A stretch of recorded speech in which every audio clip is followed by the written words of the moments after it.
le Parlement doit être conséquent. Au mois de mars 2014, l'ex-président de la République du Burundi, Pierre Nkurunziza, avait demandé à ce qu'il y ait des amendements de la Constitution pour se succéder à lui-même, pour briguer, si vous voulez, un troisième mandat. Le Parlement a dit non, que ce n'était pas possible, dans la mesure où le Parlement venait de consulter tous les partenaires du Burundi, internes et externes. J'ai vu tous les partis politiques étaient là, les partis membres du gouvernement, les partis qui ne sont pas au gouvernement, ils étaient là. C'était présent, la société civile était présente, les confessions religieuses étaient présentes. Ce sont eux, d'ailleurs, eux-mêmes qui ont présidé les discussions sur la possibilité d'amender ou pas la Constitution. J'ai vu la communauté internationale, l'Union africaine, les Nations unies, l'Union européenne, ils étaient présents là-bas. Comment est-ce que les députés aujourd'hui peuvent dire, bon, on change comme ça, on veut l'amendement de la Constitution? Pour le Parlement, je crois que ça ne se fait pas de cette manière.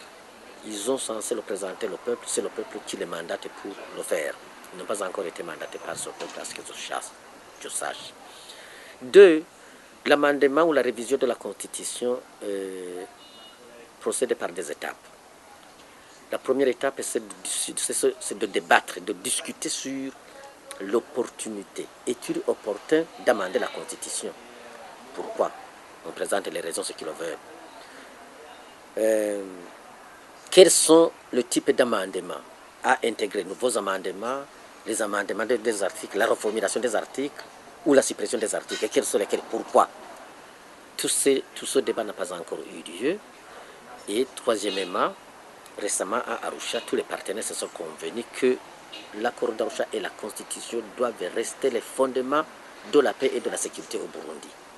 Les fondements de la démocratie et de la bonne gouvernance au Burundi, les fondements de la justice pour tout le monde, pour tous au Burundi, les fondements de l'unité et de la cohésion nationale et partant, les fondements de la cohabitation pacifique et partant, les fondements du développement intégré de tout le Burundi. Comment est-ce qu'on peut aujourd'hui prendre le risque d'amender unilatéralement cette constitution? Mais enfin,